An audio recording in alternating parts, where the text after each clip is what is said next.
بسم اللہ الرحمن الرحیم صلی اللہ علی محمد صلی اللہ علیہ وآلہ وسلم۔ خدا لم یزل کا دست قدرت تو، زباں تو ہے، یقین پیدا کر اے غافل کے مغلوب گماں تو ہے۔ درود شریف دراصل دل کی وہ صدا ہے جو زمین سے اٹھ کر عرش تک پہنچتی ہے۔ یہ ذکر محض الفاظ کا مجموعہ نہیں بلکہ نور کی وہ لہریں ہیں جو انسان کے باطن کو دھو دیتی ہیں۔ درود کا پہلا روحانی انقلاب تب برپا ہوتا ہے جب انسان کی روح اپنے اصل مرکز کو پہچان لیتی ہے۔ اس پہچان سے دل میں وہ طمانینت اترتی ہے جسے کوئی دنیاوی سکون چھو نہیں سکتا۔ درود شریف پڑھنے والا انسان اپنی روح کو اس سرچشمہ محبت سے جوڑ دیتا ہے جہاں سے کائنات کی اصل توانائی پھوٹتی ہے۔ جب انسان زبان سے درود پڑھتا ہے تو دل کے بند دروازے کھلنے لگتے ہیں۔ اس لمحے روح کے اندر ایک نرم سی روشنی بہنے لگتی ہے جو رفتہ رفتہ پورے وجود کو منور کر دیتی ہے۔ یہی درود کا پہلا روحانی انقلاب ہے، باطن کی بیداری۔ اس بیداری میں انسان کے خیالات، جذبات اور احساسات سب ایک نئی سمت اختیار کر لیتے ہیں۔ وہ دوسروں کے لیے نرم، خود کے لیے عارف اور خالق کے لیے سراپا عشق بن جاتا ہے۔ پہلے روحانی انقلاب کی بنیاد محبت ہے۔ جب محبت خالص ہو جائے تو درود اس محبت کی خوشبو کو کائنات میں پھیلا دیتا ہے۔ درود پڑھنے والا شخص رفتہ رفتہ اپنی ذات کے قید سے نکل کر اس روشنی میں سانس لینے لگتا ہے جو صرف عاشق مصطفیٰ صلی اللہ علیہ وآلہ وسلم کے دلوں میں اترتی ہے۔ یہ کیفیت ایسی ہے جیسے اندھی رات میں کسی نے چراغ جلا دیا ہو اور دل کی ساری تاریکیاں اس نور سے چھٹ جائیں۔ درود شریف کا پہلا انقلاب دراصل خودی کی بیداری ہے۔ اقبال نے جس خودی کو عرفان ذات کہا وہ درود کی لذت میں پنہاں ہے۔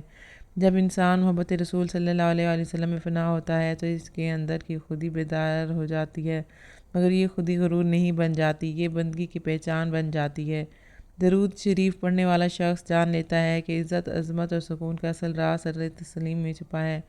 درود شریف کا اثر صرف زبان پر نہیں رہتا، یہ انسان کی نگاہوں میں نرمی پیدا کرتا ہے، اس کے لہجے میں مٹھاس اور اس کے رویے میں نور۔ جب یہ کیفیت بڑھتی ہے تو انسان کا ظاہر و باطن دونوں بدل جاتے ہیں۔ یہی پہلا انقلاب اپنی انتہا کو پہنچتا ہے، روح کو جسم پر حاکم کر دیتا ہے۔ اس بیداری کے بعد انسان میں ایک خاموش تبدیلی جنم لیتی ہے۔ وہ دنیا کو دیکھتا تو ہے مگر اس کی نگاہ کسی اور جہاں کی تصویر بننے لگتی ہے۔ وہ محسوس کرتا ہے کہ دراصل درود ذکر نہیں بلکہ عشق کی ایک زبان ہے جو عاشق اور محبوب کے درمیان روحانی رشتہ قائم کرتی ہے۔ پہلے انقلاب کے اثر سے انسان کی خواہشیں لطیف ہو جاتی ہیں۔ اب وہ دنیا سے صرف اتنا لیتا ہے جتنا روح کی بقا کے لیے ضروری ہو۔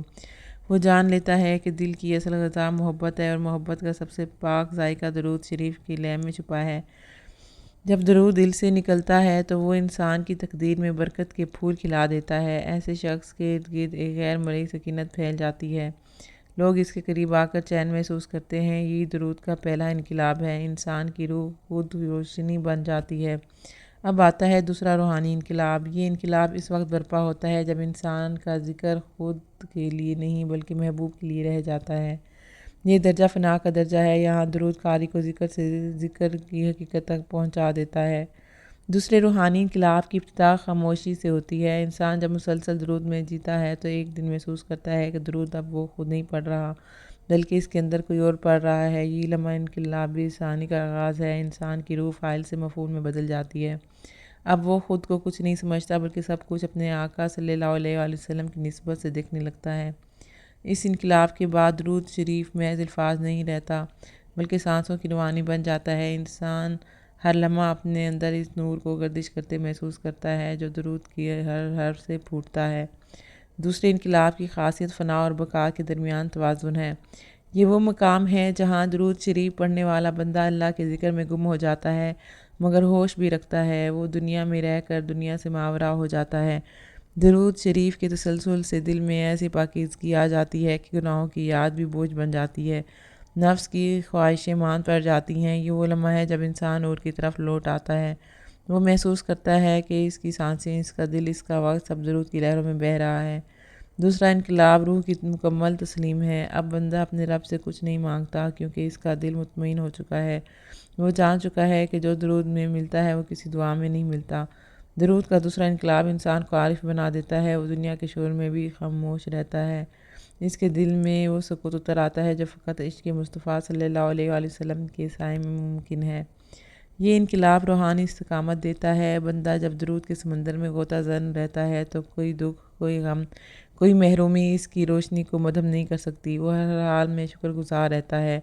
یہی درود کی اصل معجزہ ہے۔ یہ بندے کو حالات سے نہیں بلکہ خالق سے جوڑ دیتا ہے۔ جب بندہ خالق سے جڑ جائے تو دنیا کے زخم اس کے لیے رحمت بن جاتے ہیں۔ درود کے دوسرے انقلاب میں ایک اور خاص بات یہ ہے کہ انسان کی دعائیں بدل جاتی ہیں۔ وہ اب اپنی خواہشوں کے لیے نہیں بلکہ امت کے لیے دعا کرتا ہے۔ اس کا دل وسیع ہو جاتا ہے۔ روح کے اس سفر میں بندہ اپنی ذات سے نکل کر خدمت کی طرف بڑھتا ہے۔ اب اس کے لیے درود صرف عبادت نہیں رہتا بلکہ زندگی کا مقصد بن جاتا ہے۔ یہی درود شریف کا دوسرا روحانی انقلاب ہے۔ انسان کا ظاہری وجود مخلوق میں رہتا ہے مگر اس کی روح خالق کے حضور مقیم ہو جاتی ہے۔ درود کا دوسرا انقلاب انسان کو وسیلہ نور بنا دیتا ہے۔ وہ جہاں جاتا ہے وہاں محبت، روشنی اور امن بکھیرتا ہے۔ اس کی نگاہ دعا بن جاتی ہے، اس کا لہجہ رحمت بن جاتا ہے۔ اس مقام پر انسان کا دل عرش کا عکس بن جاتا ہے۔ ہر سانس درود کی تسبیح بن جاتی ہے۔ یہی وہ حالت ہے جسے صوفیہ حیات ذکر کہتے ہیں کہ بندہ زندہ ہے مگر ہر لمحہ ذکر میں گم۔ درود شریف کے ان دو روحانی انقلاب کا حاصل یہ ہے کہ انسان اپنے خالق اور رسول صلی اللہ علیہ وسلم کے ساتھ ایسا تعلق قائم کر لیتا ہے جو کبھی منقطع نہیں ہوتا۔ یہ تعلق لفظوں سے نہیں، حال سے قائم ہوتا ہے۔ جب درود شریف کی خوشبو دل میں رچ بس جاتی ہے تو انسان کی تقدیر بدل جاتی ہے۔ وہ خوف سے آزاد، محبت میں مست اور نور میں محو ہو جاتا ہے۔ یہی وہ مقام ہے جہاں انسان کا دل عرش کا ہمراز بن جاتا ہے۔ اب اس کے آنسو عبادت ہیں، اس کی خاموشی دعا ہے اور اس کا سانس درود ہے۔ درود شریف کے یہ دونوں انقلاب انسان کو ایسا نایاب سکون دیتے ہیں جو دنیا کے کسی گوشے میں نہیں ملتا۔ یہ سکون کسی اور آواز کا محتاج نہیں بلکہ یہ اندر کے سکوت سے جنم لیتا ہے۔ پہلا انقلاب انسان کو خود سے ملاتا ہے، دوسرا اس خالق سے جوڑ دیتا ہے۔ دونوں مل کر بندگی کی تکمیل کرتے ہیں۔ یہی درود کا راز ہے، یہی درود کا معجزہ۔ درود شریف انسان کے باطن میں دو انقلاب برپا کرتا ہے، پہلا دل کی بیداری، دوسرا روح کی تسلیم۔ ان دونوں کا ملاپ ہی انسان کو محبت کاملہ کے مقام تک پہنچاتا ہے۔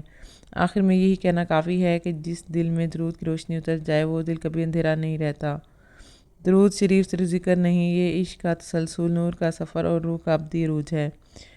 یہ وہ دو روحانی انقلاب ہیں جو درود شریف سے پیدا ہوتے ہیں۔ پہلا دل کو جگاتا ہے، دوسرا روح کو فنا سے بقا تک پہنچا دیتا ہے۔ اور آخر میں دعا گو ہوں کہ اللہ پاک آپ کو اور مجھے ہر وقت اور ہر سانس کے ساتھ اپنے نبی علیہ الصلوۃ والسلام پر درود پاک پڑھنے کی توفیق عطا فرمائے۔ آمین یا رب العالمین۔ جزاک اللہ۔